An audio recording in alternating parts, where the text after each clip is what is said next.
Hallo und herzlich willkommen, liebe Zuschauer, zu Tag 9 der WSOP Europe aus der Spielbank Berlin.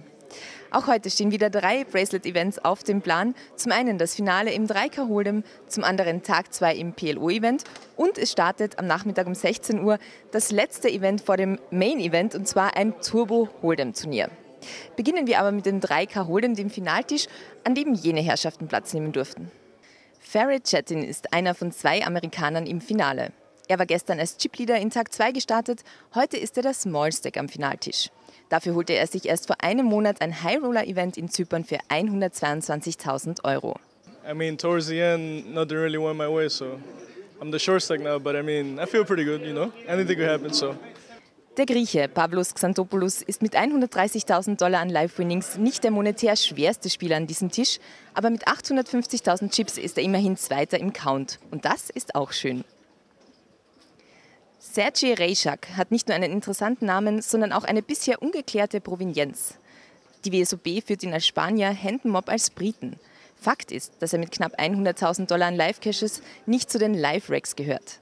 Dafür hat er online schon große Erfolge verzeichnet. Es wird also spannend, wie er das im Scheinwerferlicht umsetzen kann. Samuel Chartier aus Montreal, Kanada, gehört zu den schweren Jungs am Finaltisch. Über 2 Millionen $ an Live-Winnings, davon bereits Caches von der EPT Berlin, machen ihn zu einem heißen Anwärter aufs goldene Armband. Thierry Gognard ist einer von 2 Franzosen am Finaltisch. Seine Handmob-Einträge zeichnen das Bild eines Poker-Kosmopoliten. Sogar ein Fähnchen aus Mauritius ist mit dabei. Das Bracelet wäre die Krönung seiner bisherigen Pokerkarriere. Mario Lopez aus Argentinien ist der Chipleader am Finaltisch.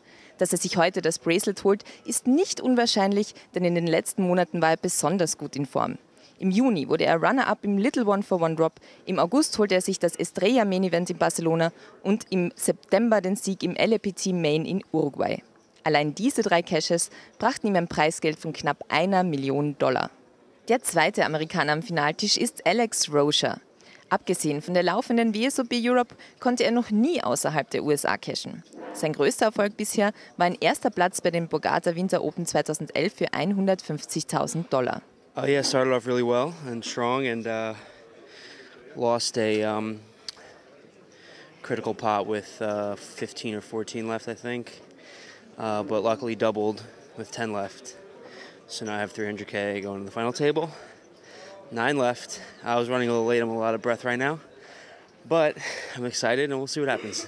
Who do you think is your strongest opponent? Ooh, I don't know if I can reveal that info. I don't want them to know that I think that, so I don't think I can say that.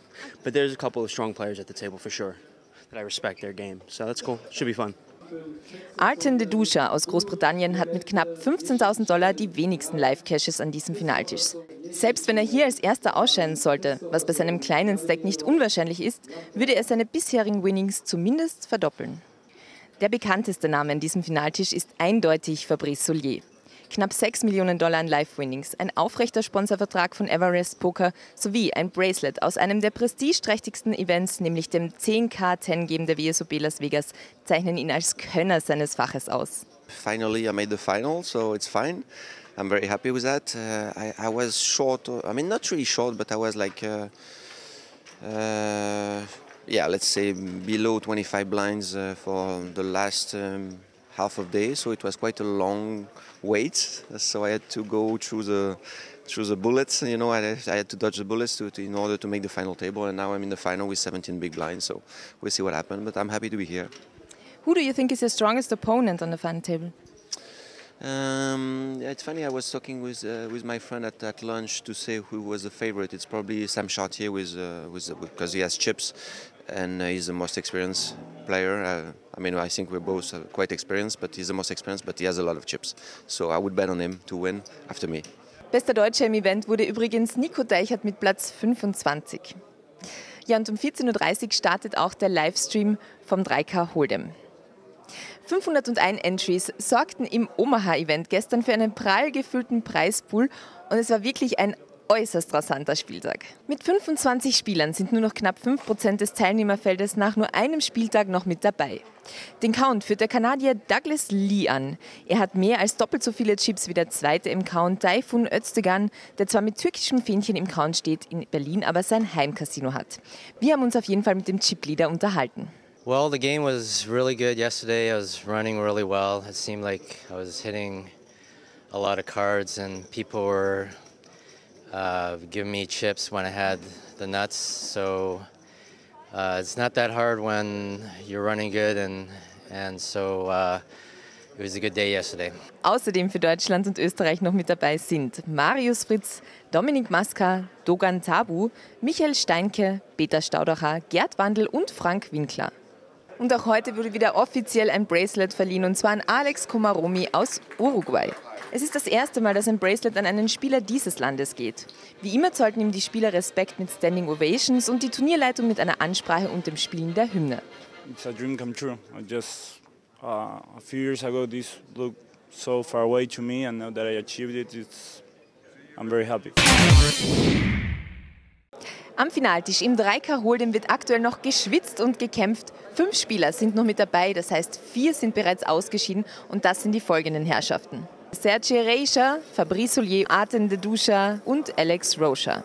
Den Chiplead musste der Argentinier Mario Lopez übrigens mittlerweile abgeben, und zwar an Pavlos Xantopoulos aus Griechenland. Die komplette Action am Finaltisch könnt ihr übrigens im Livestream auf pokerfirma.com mitverfolgen. Tag 2 des BLO-Events ist tatsächlich bereits Geschichte. Innerhalb von 4 Stunden war das Ganze beendet. Den Chiplead hält nach wie vor Douglas Lee, und zwar hat er mittlerweile doppelt so viele Chips wie der zweitplatzierte Barney Boatman. Und wir haben uns mit Douglas Lee darüber unterhalten, wie das so weit kommen konnte. I made some good reads. Took out a lot of the short stacks, so probably took out 6 or 7 of them,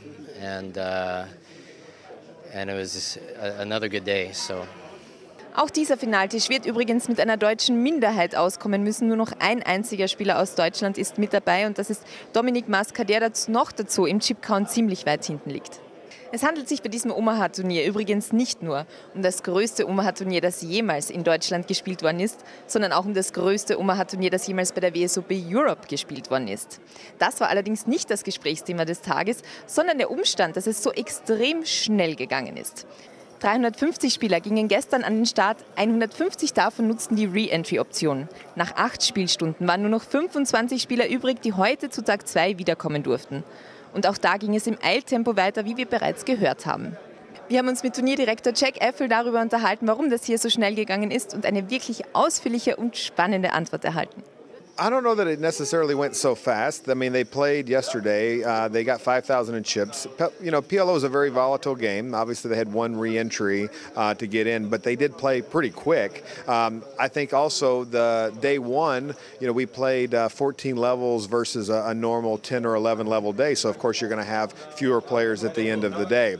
Now, so have this same structure for, let's say, 2,000 players. They probably would have played maybe a couple more hours today. But in terms of day 1 and day 2, I still think they had a pretty reasonable amount of play for the 2 days and the 500 players that participated. So, and then tomorrow they have the final 8. They have hour levels at this point. The stacks are pretty decent, so they have probably about 40 big blinds or so. So they should be in pretty good shape, and I think you'll see probably about a 6-hour final table. So if they tried to play it out today, they probably could, but there is still that chance that now with the stacks, now with the blinds being 60 minutes long, that you're going to see probably a lot tighter play and fewer big gambling situations and that sort of thing, because now everybody's going to be playing for the bracelet. So at some point, the tournament has to slow down and the structure has to catch up with the chips. So, the structure by design was to allow for a little faster play early because of the 30-minute levels and because of the re-entry. But now we're going into day 2 and we're getting into the higher levels and stuff, you're going to definitely see it play a lot different. But of course, it's just like anything else. When you're playing pot limit or no limit, it could go really fast or it could go really long. If you do the math on the structure, it still says that it could go to level 30 or something in order to finish. So we'll see how it goes, but I think it's actually been pretty good. And when it comes to a tournament, should every day be 12 hours? I mean, if you played, if you're playing in a real intense situation where you're playing, 6 hours, 8 hours, or 5 or 6 hours a day, or even 8 hours a day, or whatever, in an intense situation, that could be very draining and exhausting too. So, if you really think about play, if you played 8 hours every day for a tournament, that's probably about right. When you add breaks and everything else, you're tied up for 10 hours or so. Most people that have jobs, they get up, they have to get ready, they eat their food, they go and work for 8 hours, they drive home, they do all that. They've tied up, 10 hours or so. So the body is kind of used to this kind of time schedule. And I think that we've kind of got used to playing really, really long days at the World Series. So when we adjust those back a little bit to actually make them reasonable so the players can actually play while they're fresh, I think it appears that, that's all they played. When in actuality, I think they probably played enough time. We might even be able to play a little bit shorter on day one, and they would have a little bit longer on day two. But, I think that's probably, very, very small stuff there. Ja, und um 16 Uhr hat hier heute noch das Bracelet-Event Nummer 8 gestartet, ein 1K-Turbo Tag 1A. Und da haben sich 253 Spieler bisher eingekauft, darunter auch das folgende Star-Aufgebot. Phil Hellmuth, Clemens Manzano, Scott Clemens, Faris Chaka, John Gale, Alan Kessler, Arthur Koren neben Ronny Kaiser, Jeff Lisandro, Alex Komarumi, Stefan Jelitschka, Thomas Müdecker, Stephen Chitwick, Gail Baumann, Andy Freund, Alex Rocha, Ole Schemion, Jonathan Duhamel, Marvin Rettenmeier, Sean Deep, Kevin McPhee, Big Roger, Fedor Holz, Manny Glöser, neben Oleksi Koroschinin und Mike Gorodinski. Im 3K Hold'em steht mittlerweile das Heads-Up. Dort sitzen sich der Grieche Pavlos Xantopoulos und der Argentinier Mario Lopez gegenüber. Und das kann man durchaus als würdiges Heads-Up bezeichnen, denn die beiden haben am Finaltisch das aktivste Spiel gezeigt. Ja, noch ist allerdings nichts entschieden. Da wird sicher noch einige weitere Stunden gegrindet. Davon gehen wir zumindest aus. Die Action könnt ihr auf jeden Fall im Livestream auf pokerfirma.com mitverfolgen. Ja, Tag 1A des 1K Turbo ist noch in vollem Gange. 289 Spieler haben sich heute eingekauft, 69 von ihnen sind zur Stunde noch mit dabei. Und endlich gibt es hier einen deutschen Chipleader und der heißt Volkan Aydin. Es läuft einfach sehr gut. Egal was ich mache, es klappt. Auch die falschen Hände, die ich gespielt habe, haben immer gehalten. Ja, und auch heute gibt es zum Schluss wieder die Frage des Tages. Wie riecht ein Pokerturnier? How does a poker tournament smell?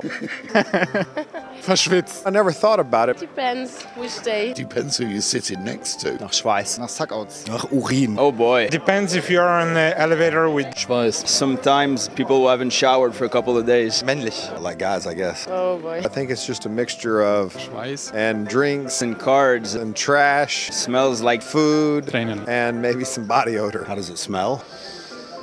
bad. Awful. Nach faulen Äpfeln. Interesting. Undefinierbar. Smells good. Let's say good. Smells very good. Nach Sieg. That's diplomatic. I guess that's how it smells. Vor wenigen Minuten ist hier die Entscheidung gefallen. Pavlos Xantopoulos setzt sich gegen Mario Lopez aus Argentinien durch und gewinnt damit nicht nur sein erstes Bracelet, sondern auch seinen ersten Major-Titel. Feel very happy and I'm excited to win this big tournament. Your first bracelet. Yes, your first bracelet and the second for Greece. Ja, in Griechenland darf jetzt gefeiert werden. Es ist das zweite Bracelet, das jemals nach Griechenland geht. Wir sagen herzliche Gratulation und melden uns morgen um 15 Uhr wieder. Wie immer, wir freuen uns schon darauf. Bis dahin, macht es gut. Adieu.